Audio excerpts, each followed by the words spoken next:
ធានរបស់លើកហ្នឹងនិយាយតាក់ទងវិនិយោគដែរករណីលុយតិចតើគូវិនិយោគអីព្រោះមានបងប្អូនមួយចំនួនឆ្ងល់ថា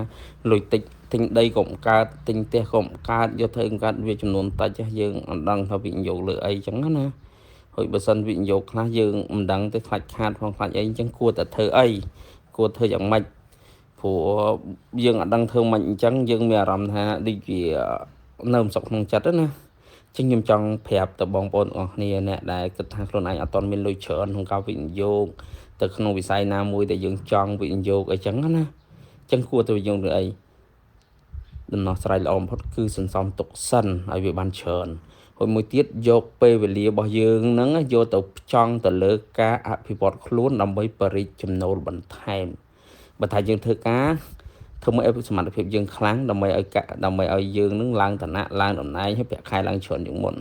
តែបើយើងអ្នករកស៊ីរកវិធីគិតគូរយ៉ាងម៉េចដើម្បីចំណូលរបស់យើងកើនឡើងជាងហ្នឹងដើម្បីលុយយើងបានសល់ច្រើនជាងមុនអញ្ចឹងយើងអាចយកលុយយើងតិចតួចហ្នឹងយកមកអភិវឌ្ឍទៅលើការងារជាក់ស្ដែងរបស់យើងអូម៉ាថាយើងធ្វើការខាងអីយើងអាចចូលរៀនវគ្គតាក់ទងនឹងចង់និយាយថាចំណាយទៅលើការអភិវឌ្ឍខ្លួនណាវគ្គសិក្ខាសាលាឬក៏ជំនាញខ្លីអីតាក់ទងនឹងជំនាញរបស់យើងនឹងជំនាញដែលពាក់ព័ន្ធអីហ្នឹងដើម្បីឲ្យយើងមានសមត្ថភាពប្រសើរជាងមុនដើម្បីឲ្យយើងងាយក្នុងការស្នើឡើងប្រាក់ខែឡើងតំណែងឡើងអីចឹងណាឬក៏បើថាយើងអ្នករកស៊ីទេយើងអាចចូលរួមវគ្គសិក្សាវគ្គខ្លីណាដែលតាក់ទងទៅនឹងអាជីវកម្មរបស់យើងដើម្បីឲ្យយើងអាចបរិយាចំណូលរបស់យើងបានច្រើនជាងមុនហើយអ្នកត្រូវចាំមានលុយមិនចេះតែវិនិយោគទេលុយយើងតិចក៏ដោយលុយយើងច្រើនដែរបើយើងមិនច្បាស់កុំយកទៅវិនិយោគសុកចិត្តលុយនឹងវាຕົកនៅស្ងៀមក៏ប្រសើរជាងលុយនឹងខាតដែរព្រោះបើសិនយើងចេះតែដាក់ទៅពីទៅពីឃើញគេចេះតាមគេតាមឯងអញ្ចឹងពេលខ្លះវាមានហេងមានសយប៉ុណ្ណាអាកាសរស៊ីហេងសយនឹងអត់ល្អទេវាធ្វើឲ្យយើងថ្ងៃក្រោយទៅយើងអត់ដឹងថាម៉េចបានវាចំណេញម៉េចបានវាខាតហើយបើសិនជាខាតកុំដឹងមកដោះស្រាយរបៀបម៉េចបើសិនជាចំណេញកុំដឹងមកពីអីដល់ពេលអញ្ចឹងទៅថ្ងៃក្រោយគឺវាបញ្ហាច្រើនហ្មងធ្វើយើងអត់មានភាពច្បាស់លាស់ចង់និយាយថាចេះអត់ច្បាស់ចឹងពិបាកចឹងលុយទុកសិនទៅហើយបើសិនជាយើងវាថាអត់តន់ដឹងត្រូវចូលរៀនឬក៏ចូលត្រេនចូលអីណាណីទេ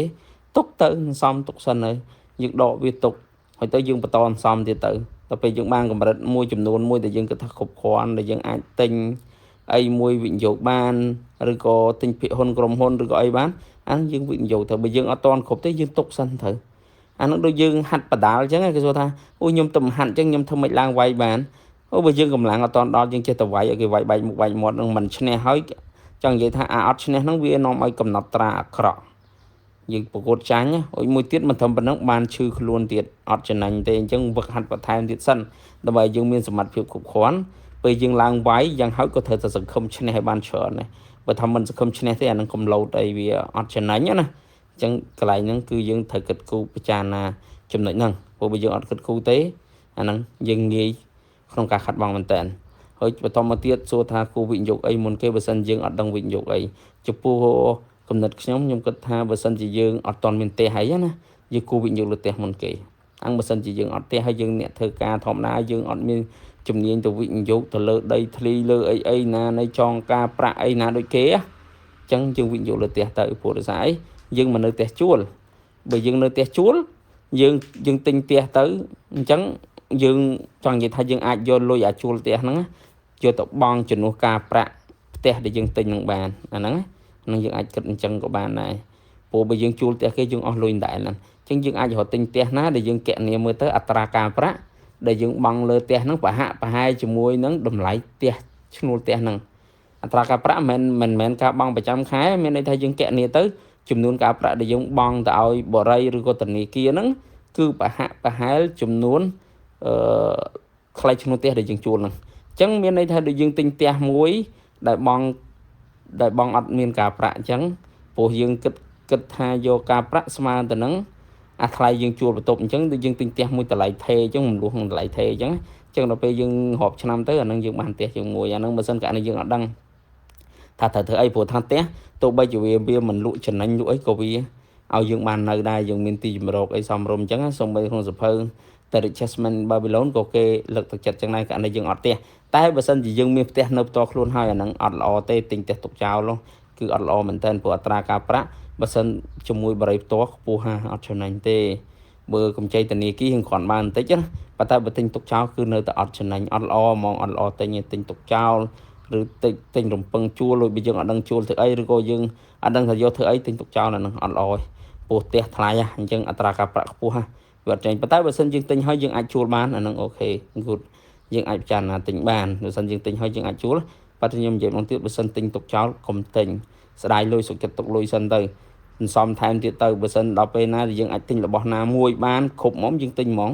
ក៏បានដែរទិញទៅយើងអាចទុកឲ្យវាចង់និយាយថាទោះបីវាមិនឡើងថ្លៃក៏វាអត់ធ្វើទុកយើងដែរអូមកថាយើងសន្សំលុយតទៀតទៅយើងមានលុយគ្រប់ទិញដីណាម្ដុំឬក៏ផ្ទះណាម្ដុំដែលយើងចង់និយាយយើងមានលុយទាំងដុំគ្រប់ទិញយើងអត់ពិបាក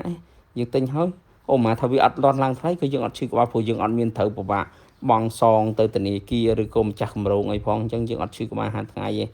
ដល់យើងគ្រាន់តែចាំមើលវាឡើងក៏ឡើងទៅវាមិនឡើងចាំតទៀតទៅវាអត់ឈឺក្បាលតែបើសិនយើងចងការគេយកទិញអាហ្នឹងគ្រោះថ្នាក់បើសិនជាអត់មានគម្រោងអភិវឌ្ឍអត់មានអីច្បាស់លាស់វាអត់ឡើងថ្លៃអីទេលក់អត់ចេញទេអាហ្នឹងកុនហ្មងហើយបើសិនជាមានវិបត្តិហិរញ្ញវត្ថុណាកើតឡើងលុយយើងអត់ដំណើរការហ្នឹងគឺចប់មែនតែនហ្មងអញ្ចឹងអត់ល្អលេងទេបាទអញ្ចឹងសរុបមកវិញបើសិនករណីលុយតិចខំរកលុយថែមទៀតសន្សំថែមទៀតទៅរងចាំទៀតមានន័យថាវាមិនតាន់រាយថាមរបស់យើងទេចាំមើលថែមទៀតទៅវាចង់និយាយថាកុំភ័យពេកវា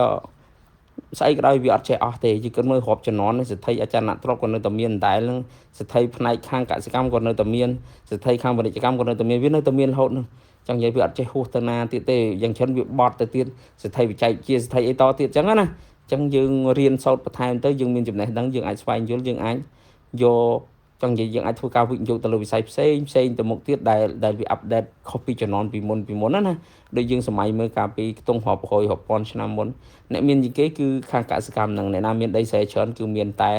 ក្រោយមកទៀតអ្នកណាមានភេងអ្នកមានណាឲ្យតែមានប្រេងចង់និយាយថាមានដងប្រេងមានអីមកដល់ក្រោយមកទៀត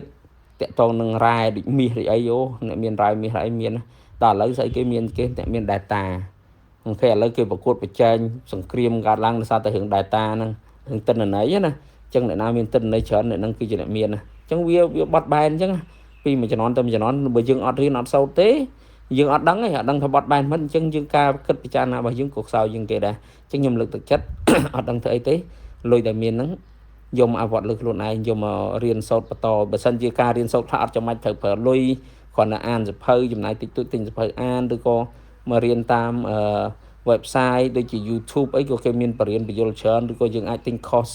ដូច Udemy ឬ Lynda រៀនអីក៏បានចាំបន្តការរៀនរហូតគឺអត់ខុសទេ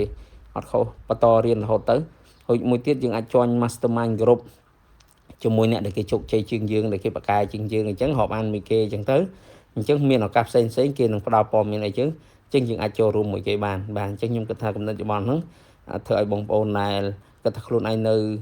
លុយតិចស្រួចស្រាងហ្នឹងគួរធ្វើម៉េចអាចយកទៅពិចារណាបានបាទសូមអរគុណ